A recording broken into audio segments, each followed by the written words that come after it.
Well, my folks, my dad and his folks lived in San Francisco. They had a house in 1903 that they bought and had 5 sisters and 2 brothers, and they never threw away anything. And so when everybody passed away, finally my dad was the last one, and he started going through there, and there was all this stuff in there, hats, my aunt's hats, and just all kinds of things. And he was going to haul it all to the dumps. And I said, hey, Dad, wait a minute.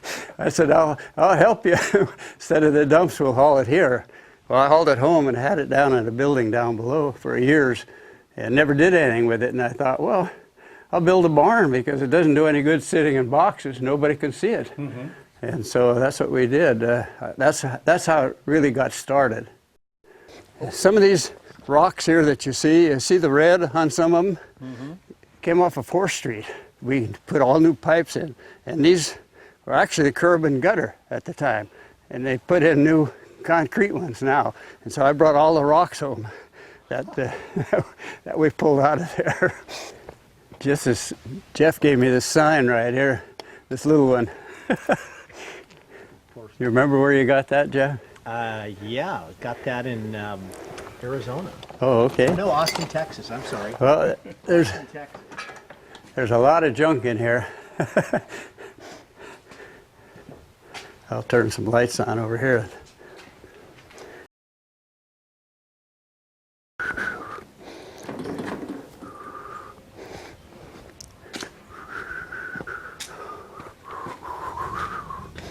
So you built this barn out. Yeah. How long did it take you? Dean helped me. Okay, you did it just from leftovers from the old chicken houses. Well, no, most of it came from Airport Boulevard. Oh, so the lumber for this came from Airport Boulevard. The old hotel that used to be out. Most of the lumber on the outside is 100 years old. It used to be an old building from Airport Boulevard. The siding. And I saved it all, and the floor, even the flooring too. It's here. But you built this barn from scratch. You didn't have any nothing here, or anything like that. You just built it from the ground up. I used to ride in this car when I was a kid. My neighbor owned it. I lived out on Chenate Road, mm-hmm. and he used to give me a ride home from grammar school in this car. This has been restored, as you can see.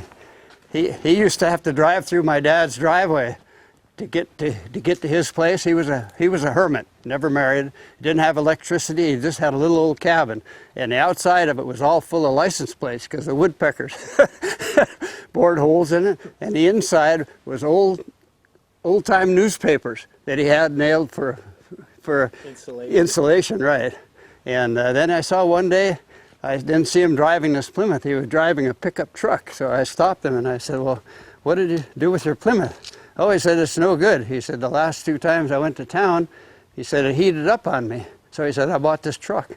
I said, "Well, what are you going to do with the Plymouth?" He said, "Well, I jacked it up and I took the battery out and I took the tires off. I put them in the shed." And I said, "Well, would you want to sell it?" "Well," he said, "I'd have to have $50 for it." So, boy, I ran home, got $50 right away. And all that happened was the thermostat had rusted shut because he hadn't used it. Just took the thermostat out and it was perfect.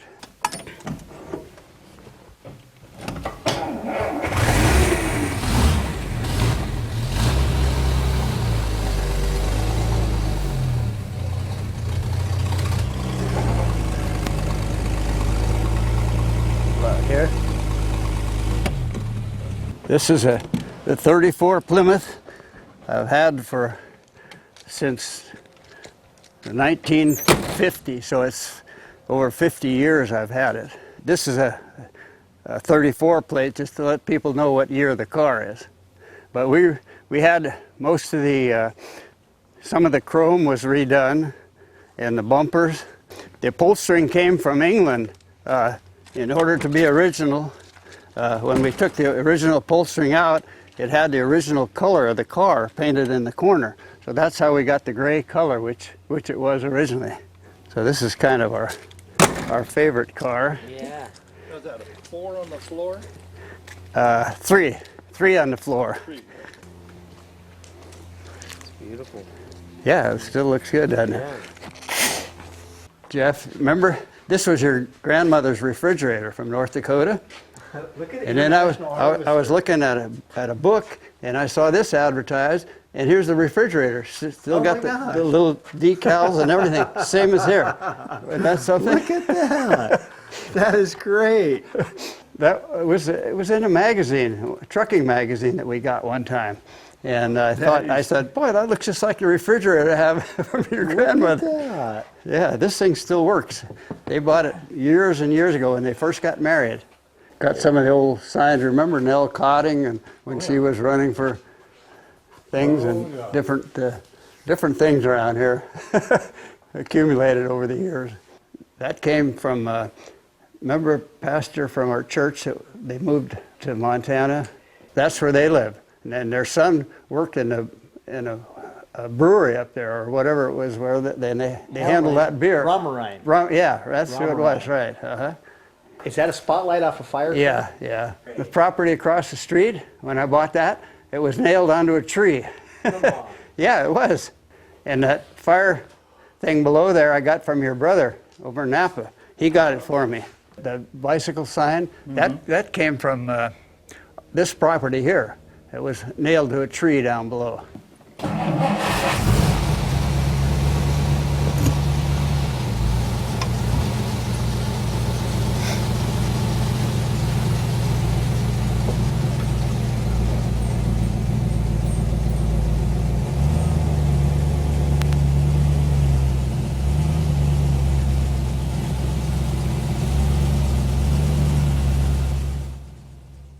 Kind of a big door. Yeah.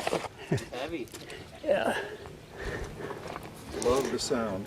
Okay. Hold it open for a moment, James. I bought this Studebaker brand new in 1964. It's an original one. It was real cheap. I paid $4,500 for it. It's the only car that I've had that's probably increased in value over the years. Most of them depreciate.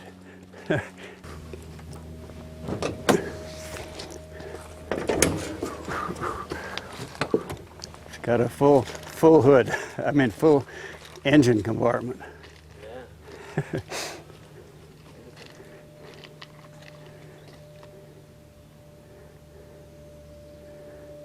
Well, just different old time car jacks, you know, over the years. And one of my friends was collecting jacks, and he gave me a few of his because he had extras. And I had a couple of my own that have accumulated over the years. Clock, was that in one of the shops? Yeah, it was in our mechanic shop when we were in business out on Airport Boulevard. Right. Yeah. And the other stuff is just an accumulation over the years, things that I had when I was a kid. And most of the stuff, I don't really get anything at swap meets. It's just accumulated. People have given it to me. I had a little Model B Ford convertible when I was a kid, and I had the horns that you see up there, and I have a cow horn also. That's one over here on this shelf. Some of the horns, probably half the horns that you see there and there, I had when I was a kid. That was many years ago. And most of this stuff is just an accumulation of things over the years that when you're interested in old cars and antique stuff, that people give you things and you just kind of accumulate. These tanks down below, they're pretty old, the shell and the chevron. And Bud Morse gave me some of those.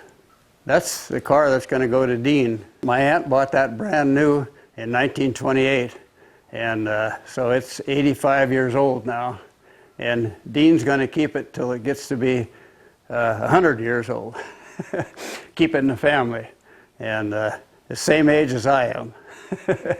When I was a kid, I think I was 4 years old, and I was standing up in the front seat, and my aunt took us for a ride one Sunday afternoon, and she had to stop real quick, and I fell forward and I broke the windshield out of it. This is some of the signs when we were in the construction business. We started in Novato. You can see the top one, and then we eventually moved to Santa Rosa, and we also had Healdsburg Sand and Gravel. And my dad was in the poultry business when I was a kid. That's the sign that you see below the horns there. And so these are some of the things that I grew up with as far as work goes. So some of the toys I've collected over the years.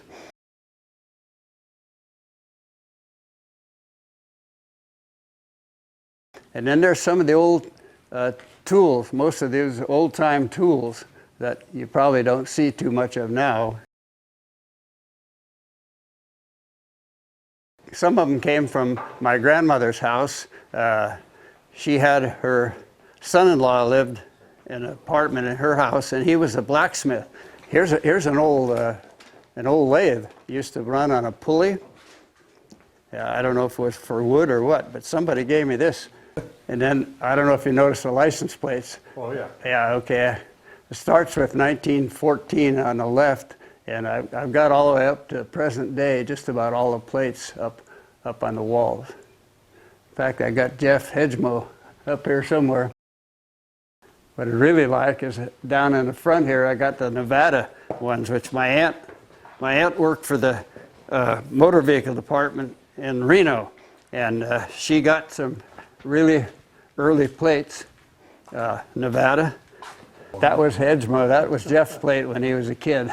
Oh, it was just a childhood nickname that was pinned on me by others, and somehow it stuck. Yeah, it sure did.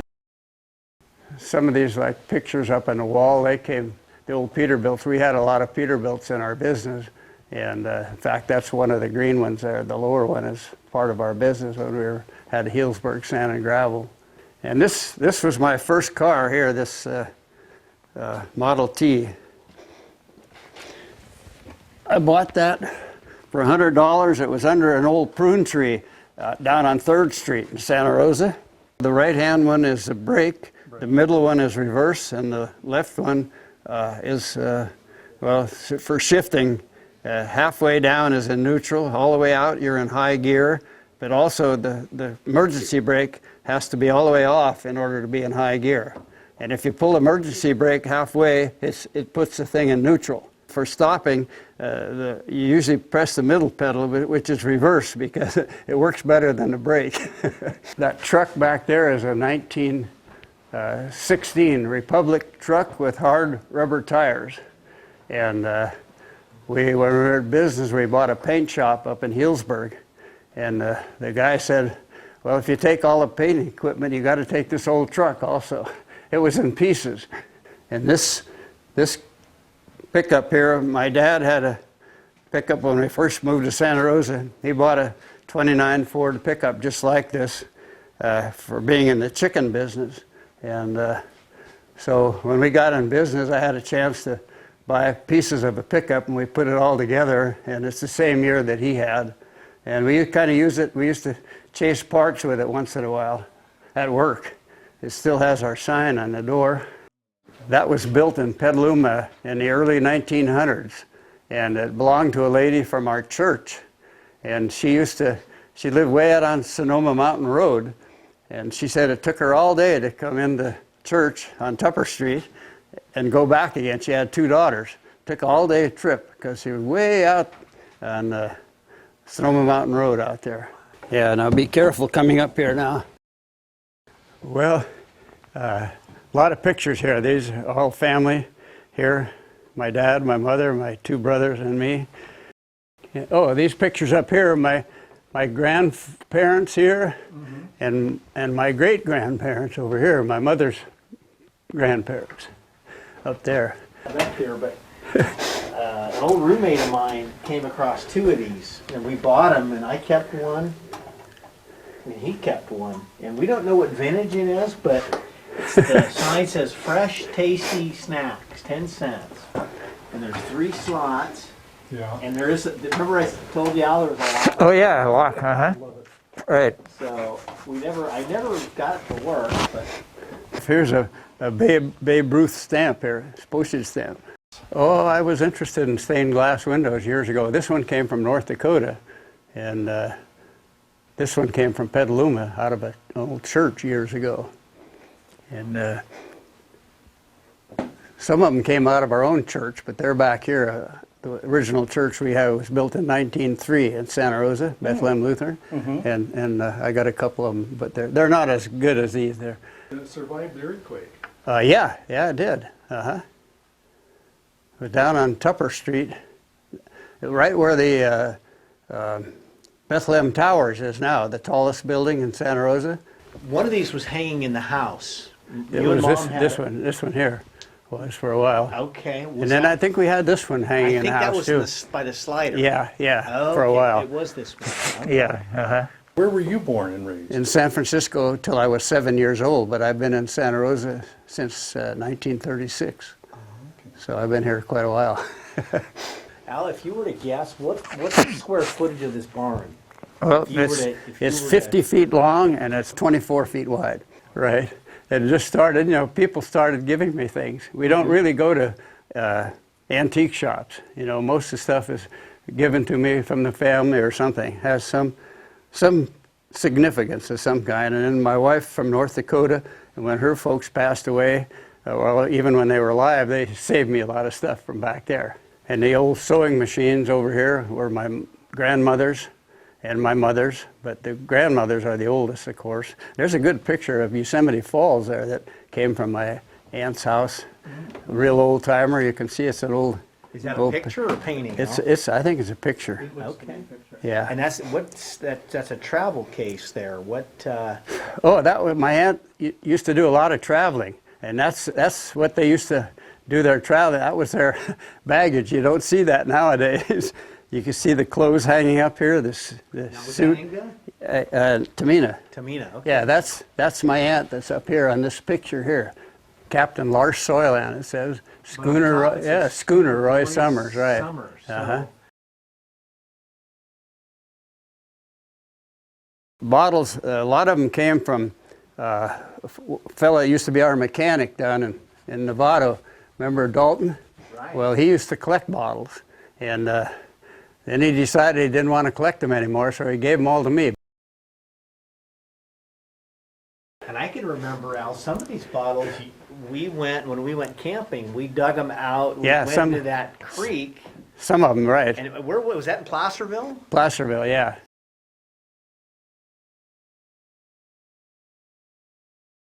Do you remember Grace Brothers Brewing? Oh, yeah. Here's one of their bottles. That's a rare one here. This stuff in here came from my grandmother's house. You see all these old cans and the stuff on there? That all came from my grandmother's house in San Francisco. They never threw anything away. Al, what about this? That came from your grandfather back in North Dakota. Back in North Dakota. So was this one of the people he dealt with? Yeah, one of his clients, right. Was this an advertisement? I think so. I think it was. It's not paper. It's No. made out of. It's something different, yeah. It's made out of like a fiber or something. These are the heaters my grandmother used to have in her house. That one there, I think I got another one this one someplace. here? Yeah, that's how they used to heat in San Francisco in the old house. See? Is that kerosene, Al? Yeah, I think so. I had 2 of them. There was another one around here somewhere. Oh, here it is. It's over here. Got a little one over here too. This is the tub here. My brother and I used to take baths in years ago. This is my cousin from Reno. Remember when we went up to visit him? Elbert. That was my cousin. And this was Jeff's grandfather's working coat there when he did mechanic work. And this, when my aunt was in World War I, she went into Red Cross, and that was her uniform that she had in World War I. Wow. that she was in the Red Cross. Now I see this coat of arms, Al. Is this Yeah, I your don't know. family? It came from my folks, my grandparents' place. So this is probably a really good thing to get, Gene, just because that could, I mean, with a little research of that on the internet, that could reveal, I mean, that could be the Soiland family crest for all we know. I got some nice clocks there. Yeah. And I've got a couple up in the house too that are older than those. The oldest one is the one up on top on the right, the wooden one. Yeah, that belonged to my mother's grandparents. This is my grandmother here, my dad's mother, right there. And all these sewing machines came from our family. I mean, my grandmother, my mother, over the years. That came from North Dakota also. It was in my wife's folks' house. That came from, it was down in Ruth's basement. Now this picture here was the old... Yeah, the one that Dean has, that truck now out of this quarry in Forestville. Right, and that sat down Was down by the creek. By the creek Yeah, yeah. for, I mean, for Be- as long as I can remember, for Betty, decades. yeah, Betty Marinozzi painted that painting there. My uncle's Purple Heart in here. Where did you get that, Al? What did Well, you do to earn that? after Ray died, my mother got a hold of it. And the same with that flag sitting on the chair back there. It's just an accumulation. A lot of it came from my grandmother's house. Just older stuff that you don't see much anymore. My aunt used to work for C.C. Morse Company in San Francisco, and when she retired, she got 2 of these boxes. But one of our good friends at the Horseless Carriage Club, who I've known for many years, some relative of his name is Bud Morse. And so I gave him the other box that matched this one, because it's part of his family. That saw mandrel was on the property here when my dad originally bought the property. That big saw blade and all. That's an old Cornhusker that was left on my brother's property, and he gave it to me. Yeah, that's me Oh, okay. Yeah. from the Bethlehem Towers. And the lady that's pictured in there also, she used to babysit your dad, Jay, Oh, wow. years ago. Yeah. Irene Ingebrigtsen, real Norwegian name. Oh, wow. And she was in the Bethlehem Towers. She was the oldest one down there. This was a toy that my wife had when she was a kid. You pull it along, and I think it goes up and down.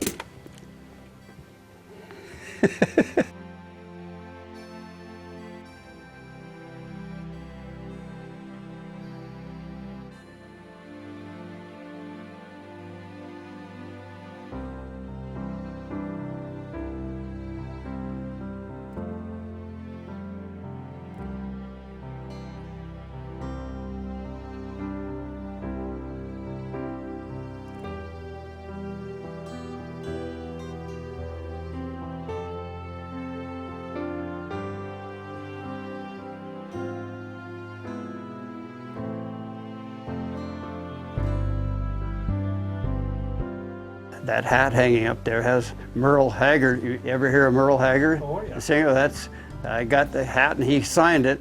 We had a meeting with my friend who's an attorney up out of Redding, and we had a big get together and he was there and we recorded a record, and I'm on the record and he signed that hat. This lamp overhead, that came from my wife's folks. That was part of their original lighting when they first got married back in North Dakota.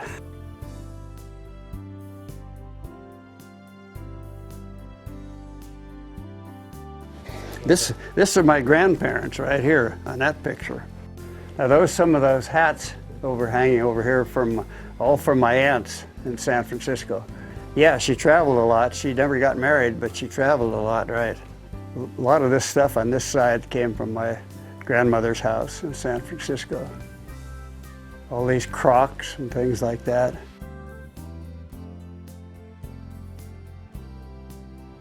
And this is my dad in the middle of the 2 sisters. And I'm not sure which one is which. That's my aunt that had the old Dodge. I saw on Antique Roadshow one time, I saw this picture, and that came from my grandmother's house also.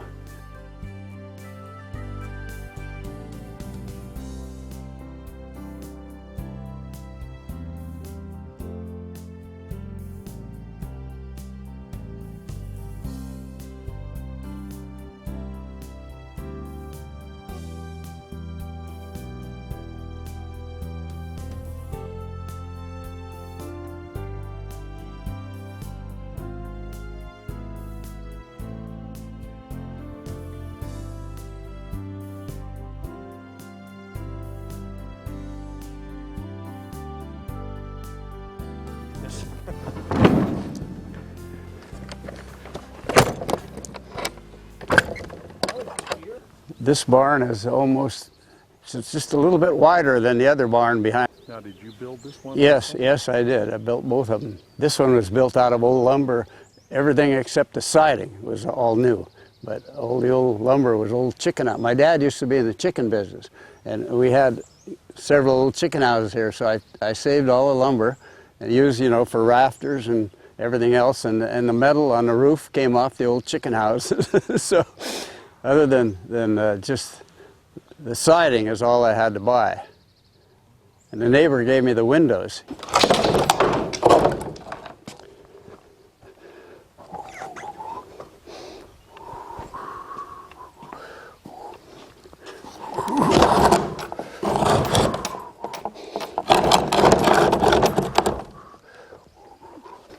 This was one of the first ladder trucks that the city of Berkeley had in 1914. It was a chain drive, and it still has the Berkeley Fire Department brass plaque up on the top up here.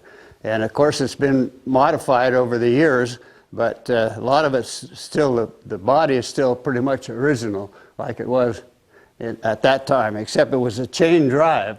Well, you can see on the rear here, like in front of the fender, where that little square box is, that's where the sprocket used to be for the chain drive, when it had the chain drive on it. We had a lot of fun with it when our kids were small. We used to use it quite a bit. It has a Hull Scott engine in it, called a Hull Scott. It's a right-hand drive, as you can see here. The steering wheel is on this side, but the kids used to love it. Well, when our kids were small, we'd start it up, and all the neighborhood kids would come running over to go for a ride up on top in the baskets up on top. And we had it on a couple parades, and we got a couple trophies, but mostly because it was the only fire truck in the parade. We didn't have much competition sometimes. That siren on the front is one of our friends years ago. He had something to do with developing that siren. The siren's probably worth more than the truck is. Of course, the bell was gone when I got it. Some of the ladders are probably missing too, but over the years. It didn't have a number when I got it. You know, I don't know.